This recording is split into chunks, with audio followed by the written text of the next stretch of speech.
it's good for January, but it doesn't live up to what this director has done before. Good for January is your blurb right there. Look out. It's a full moon out tonight for Wolfman. Those cabins in the woods always look so inviting, don't they? And bad things always happen. So we have yet another Universal classic monster here from Leigh Whannell. Alonso, please tell us about this movie. We were attacked. I think my husband was infected. Sure. So Christopher Abbott plays a guy who grew up in a remote area of Oregon with his dad, who is a war vet, and his dad was very strict and tough, and taught him to be very wary and afraid of the world, and to keep watch over things, because you could die like that.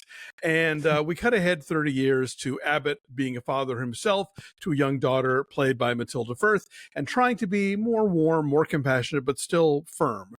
And he and his wife, who's played by Julia Garner, are going through a bit of a rough patch. He's a stay-at-home dad. She's a working journalist. They've kind of lost touch with each other.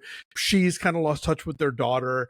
And when Abbott gets something in the mail telling him that his father's been declared dead, he decides that the family should all go up to Oregon to, look at the views and enjoy the trees and the mountains. And it'll be a really great bonding experience.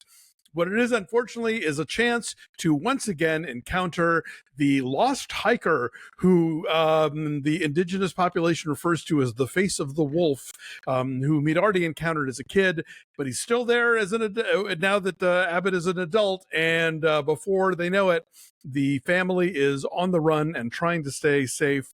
But when Abbott gets scratched, it's not good news. Not in the wolf scenario. There is no full moon in this movie. There is no Maria Uspenskaya explaining the rules of it. It just happens, and we got to go with it. And I think coming off of The Invisible Man, which was great, it was excellent, a great horror movie, a great metaphor about abusive relationships, an all-timer performance from Elizabeth Moss. I think expectations are a little high here, and it's, for the most part, I think, a pretty effective creature feature, but I don't think it quite nails the emotional stuff that it sets up. We get all of this fractured family things, and you think that's going to sort of become a kind of, again, a metaphor for where this movie's going, and it kind of doesn't. And then even just on the sort of scary monster movie front, it's much more effective, I think, in the first half than by the end. It kind of, the energy dissipates, and it just sort of becomes about Garner and Matilda Firth sort of on the run and trying to protect themselves from things that go bump in the night. So there's a lot that I like about this movie. The sound design is excellent. The cinematography is really creepy and effective. They make the trees and the mountains both majestic and foreboding. But I don't think it works as well as Invisible Man, but I still think it's okay. What did you think? Yeah, it's okay. It's weirdly kind of bland. Like, the visual effects are really cool. And as you mentioned, the sound design, like there's like a crunchiness when like knuckles pop out, or a jaw juts into place, or like claws come out from under the nail beds. Like, there's some really effective kind of squirm-inducing like visual effect stuff going on here. Or when the younger version of Christopher Abbott and the dad are hiding in the deer blind, and you can't see the creature out there, but you can hear him and you can see the wisps of breath. Like, that's super effective. Right. And all you see is what they can see through their scope. Exactly. And that's kind of scary too.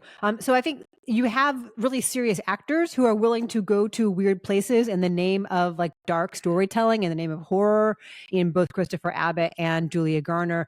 But there's not a whole lot to either of these characters individually or their marriage to like lay the foundation for us to care about them fighting for each other, to care about their survival. Like, there is nothing to Julia Garner's character other than the fact that she is this like overworked journalist, and she feels a bit of remorse because she's gone all the time and doesn't really know her daughter that well. Like, there's not a whole lot to her beyond that would indicate who she will become when the time calls for her to be that person, right? Like, there's stuff she knows how to do, It was very surprising to me. Yeah, I think I kind of feel like they lay these cards out early on. You think, okay, well, this is going to matter later, and then a lot of times it doesn't.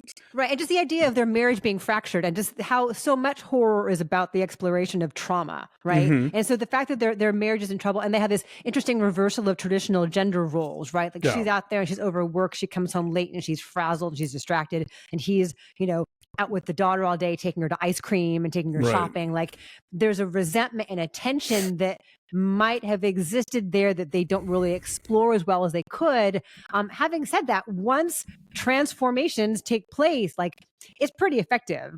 Visually, I think you don't recognize this actor anymore. I think once it fully happens, it's like, oh, this person's disappeared entirely. Yeah, and that was impressive.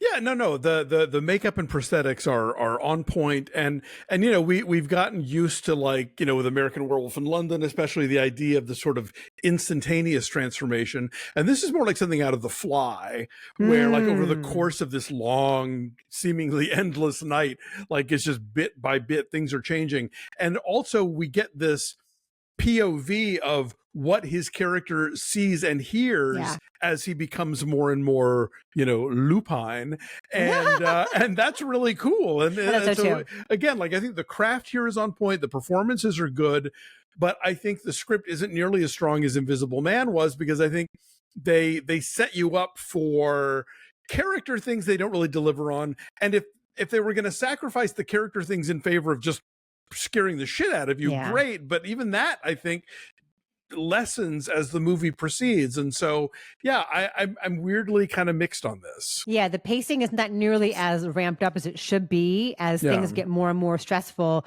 and there's sort of a haze to everything visually in the darkness. But you're right, that shift in POV is a really inspired method of indicating the change that is happening. I thought the girl who plays the daughter was really good, and there's a through line British, with her, of course.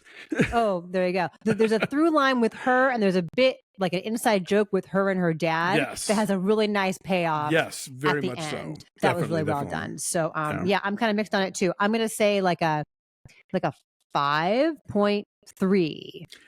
I'll say a 6.6, just because I think, again, like the craft here is so good, and it is so effective until it kind of isn't. But it's it's a good shot. I would still much rather see like Blumhouse getting the keys to the Universal monsters than that whole dark universe nonsense they tried to spring on us. So it's it's good for January, but it doesn't live up to what this director has done before.